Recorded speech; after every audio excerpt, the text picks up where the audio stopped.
it's about 25 years that we have settled in France. It's always a strange journey to move from one heimat to another.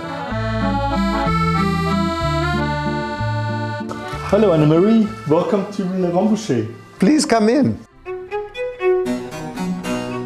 The most amazing thing, if we look back at the past 30 years in France, is the fact that we landed in a spot that the universe, or France for that matter, has given us, allowed us to actually become what we are.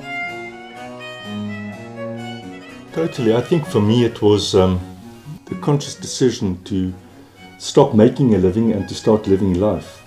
Louis can paint, he can write, he can garden. I love tapestries, restoring tapestries, antique pieces. I like how you brush over gardening. It's not only a hobby, it's actually a way of life. Oeg, hier is so baie pampoentjies. Ek weet wat ons gaan eet vanaand. Heerlijk.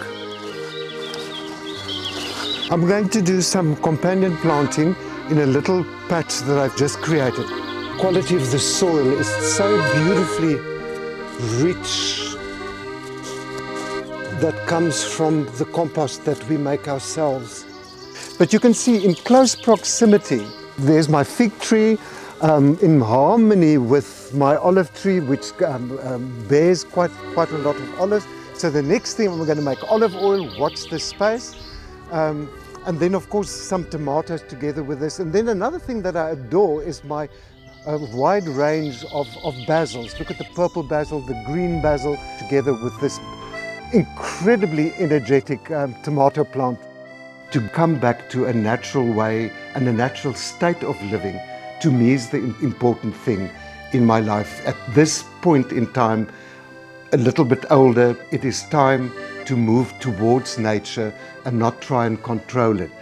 Yeah, that's true, but in a way also I think we realized that when we moved to rural France, the French locals live authentically and they live a more pure life.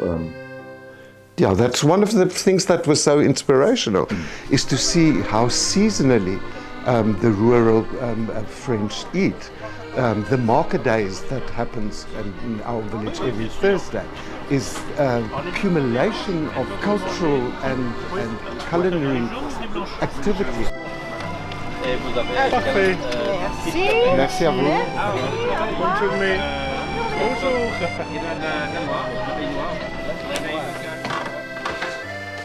So this is the space where I can literally lose myself for hours, days, sometimes even weeks at a time, restoring these magical, sometimes medieval masterpieces.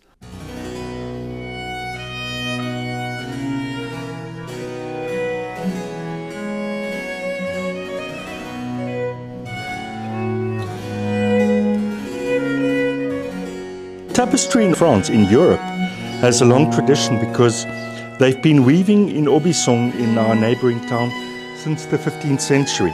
In fact, yes, tapestries are used to tell stories, whether they be battle scenes, whether it's a mythological scene, whether it's just decorative. And I really only became involved in tapestry restoration because I started buying them, and I had so many tapestries in the queue waiting for restoration that I just thought, well, it's easier to actually just learn how to do it myself, because there are just so few people with skills to do it today, and there's just so much work. So normally I start at one end and you look at everywhere where it needs to be repaired. This is the most common section where there seem to be little slits open in the tapestry. Now this is in the weaving process where the tapestry weaver has to change color. Now finishing this is not difficult at all. In fact, you really just have to, with very small stitches, sew that shut. And when I cleaned it, you remove all the old linings and then it has to be washed. You know, they only washed once every 100 years or so. I love living with them. I've now learned to restore them. It's like a meditation for me.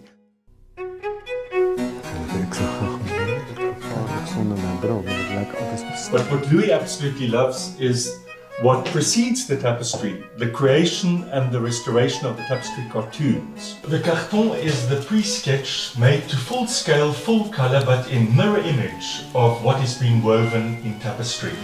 And what Louis is restoring now is the centerpiece of quite an important tapestry that was woven in the 18th century, and is busy doing final touches. As you know, historically, the cartoon is also as collectible as the tapestry itself. But you can see there's always a little bit of an irregularity as the process of the weaving goes on. Pinpoints are pricked through the paper, which leaves little piercings over the surface, the delicate surface, very much like the sensuality and fragility of skin. I guess the early years were not quite that easy. We moved to a country where we kind of loved the culture, but we needed to get to know it better.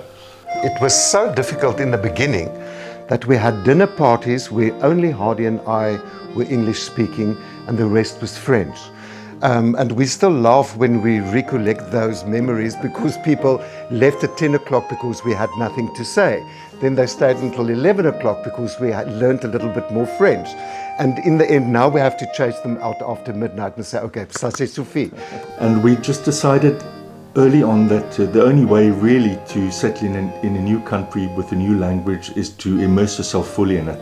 The fact that we'd integrated and we'd made such a difference to the region, bringing South Africans, massive investment in properties in an area that was in a way forgotten or maybe just secret.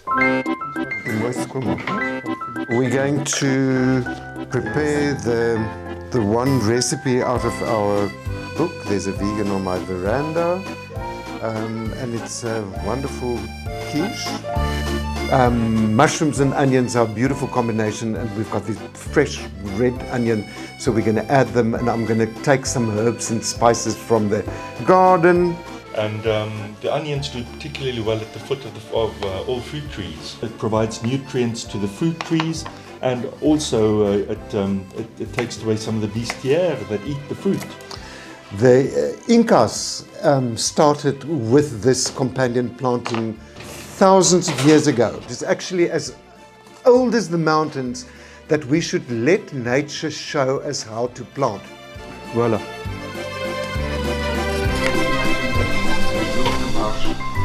So good deal of our lives.